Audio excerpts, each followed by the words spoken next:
You slept for 8 hours, so why do you still feel tired? What happens to your brain when you don't sleep? Are you actually sleeping wrong? How much sleep is really enough? Does your phone mess up your sleep, even if it's in another room? What's the best time to go to bed for your body? Are naps good or bad? Many people feel tired all day, even if they technically got enough sleep. A big reason is poor sleep quality. Things like frequent waking, shallow sleep, or undiagnosed issues like sleep apnea can make you feel unrefreshed. Others simply aren't getting enough rest due to busy schedules, building up a sleep debt that catches up over time. Some wake up during the wrong part of their sleep cycle, leading to sleep inertia, that groggy, heavy feeling that can last for hours, a lack of sunlight or vitamin D, poor diet, dehydration, and even mental health challenges like anxiety or depression can also drain energy. And for people who spend most of their day sitting or staring at screens, low physical activity levels can make that constant tiredness even worse. Each night, your body moves through 4 sleep stages in repeating 90-minute cycles. It begins with stage 1, light sleep, where you're just drifting off, muscles relaxing, and breathing slowing. In stage 2, that light sleep deepens as your heartbeat evens out and brain waves slow. Then comes stage 3, deep sleep, when your body heals and the immune system recharges. It's the hardest to wake from. Finally, stage 4 is REM sleep, where your brain lights up, dreams occur, and emotional balance resets. Your body naturally repeats this cycle 4 to 6 times a night, and our audio mix is carefully designed to move with these rhythms to help you rest deeper. Improving your sleep quality starts with one of the most effective habits: maintaining a consistent sleep schedule. Going to bed and waking up at the same time every day, even on weekends, helps regulate your body's internal clock, circadian rhythm, making it easier to fall asleep and wake up feeling refreshed.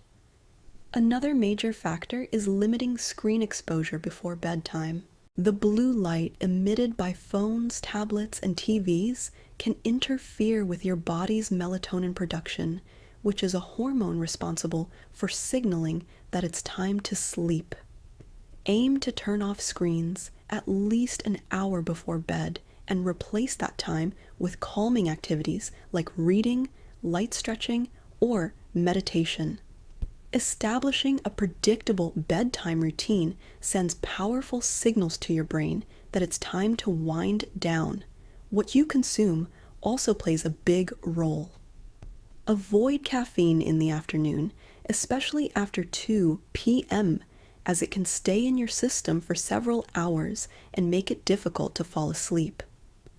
Alcohol, though it may make you feel drowsy, can actually disrupt your sleep cycles and reduce the quality of your deep sleep, so it's best to limit or avoid it altogether.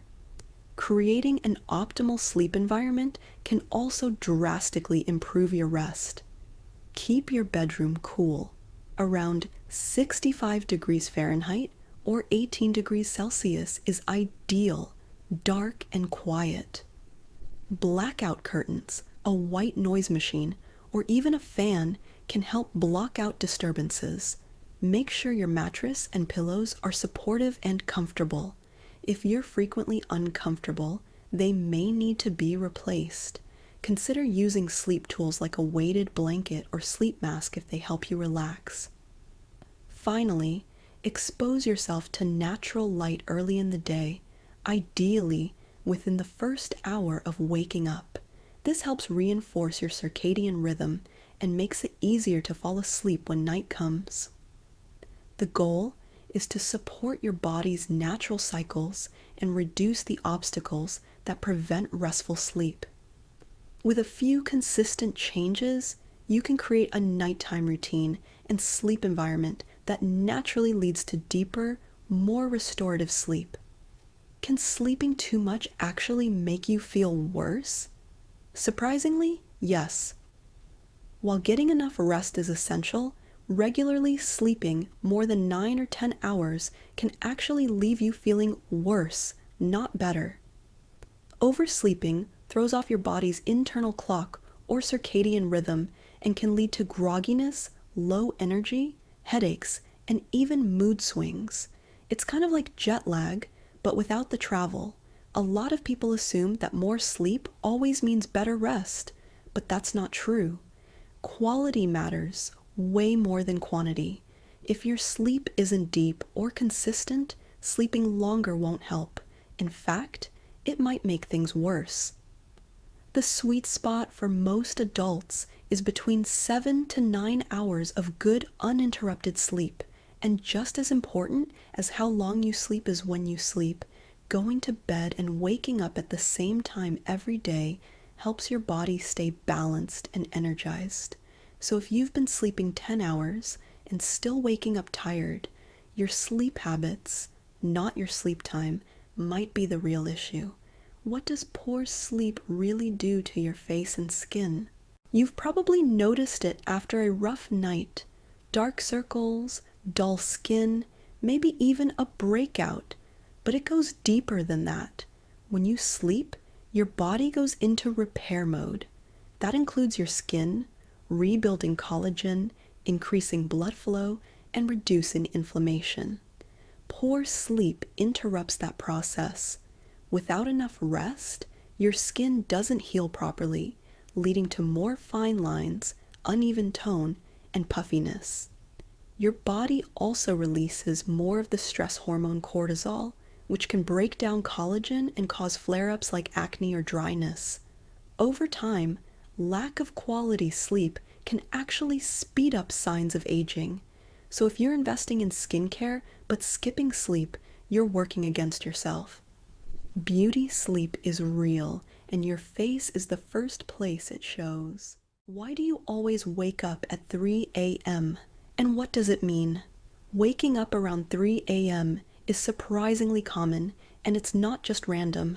At that time, your body is deep in the sleep cycle, but if something triggers your stress response, like anxiety, low blood sugar, or even a full bladder, it can jolt you awake. According to traditional Chinese medicine, 3 a.m. aligns with the liver, the organ responsible for detoxing both physically and emotionally, so waking at this hour may reflect unresolved stress or tension. Modern science agrees that elevated cortisol, the stress hormone, often spikes in the early morning, especially if you're under pressure or not sleeping deeply. If you find yourself staring at the ceiling night after night at the same time, it might be your body's way of asking for better habits, like cutting caffeine earlier, calming your mind before bed, or improving your sleep environment. Don't ignore it. Your body might be trying to tell you something important. What's the real deal with melatonin, helpful or harmful long-term? Melatonin is a hormone your brain naturally makes to help regulate your sleep-wake cycle, but when taken as a supplement, its long-term effects are still debated. In the short term, melatonin can be helpful for adjusting to jet lag, shift work, or resetting a disrupted sleep schedule.